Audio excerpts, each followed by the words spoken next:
Next day সকাল ৮টার মধ্যে ready হয়ে আমরা হোমস্টে থেকে চেক আউট করি। আর যেহেতু সেদিনকে আমরা সাইট সিনে যাবো সেই জন্য আমি শাড়ি পরেছিলাম। আর এটা হচ্ছে ঠিক আমাদের রুমের বাইরে ছাদের ভিউটা। তারপর ব্যাগগুলো সব গাড়ির মধ্যে রেখে আমরা টোটো করে বেরিয়ে পড়লাম। যেহেতু দোলের আগে গেছিলাম তাই সকালবেলার দিকেও বেশ ঠান্ডাই হাওয়া দিচ্ছিল। সেই হাওয়া খেতে খেতে আমরা প্রথমেই চলে গেলাম কঙ্কালীতলা। আগে থেকেই ঠিক ছিল পুজো দেবো, তাই আগের দিন সন্ধ্যা আরতির সময় আর আসা হয়নি। পরের দিন সকালবেলাই চলে এসেছিলাম আগে এখানে।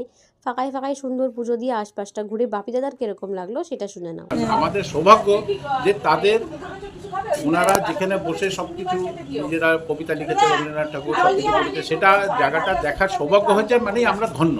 তারপর চলে এসেছিলাম এই কোপাই নদীর দিকটাতে। সন্ধ্যেবেলা এখানেই সন্ধ্যা আরতি হয়। ওখানে বেশ কিছুক্ষণ থেকে আবার মন্দিরের দিকে আসতে দেখলাম এই জিনিসগুলো বিক্রি হচ্ছে। আর হ্যাঁ, উলু দাও শঙ্খ বাজাও।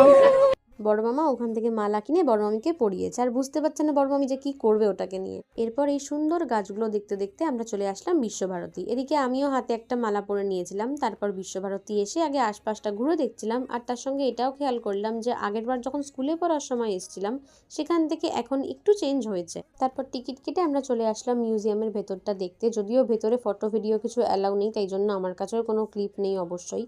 তারপর বাইরে বেরিয়ে এসে আবার আমরা আশপাশটা ঘুরে দেখছিলাম।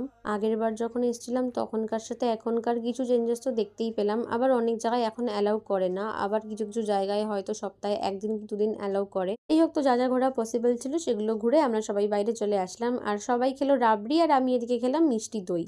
তারপর বেশ কিছু ফটো তুলে আমরা ওখান থেকে বেরিয়ে আসলাম নেক্সট স্পটে যাওয়ার জন্য। আর তার মাঝখানেই এখানে দেখলাম অমর্ত্য সেনের বাড়ি। আর বাকি আর কোথায় ঘুরলাম যেটা আসছে নেক্সট ব্লগে।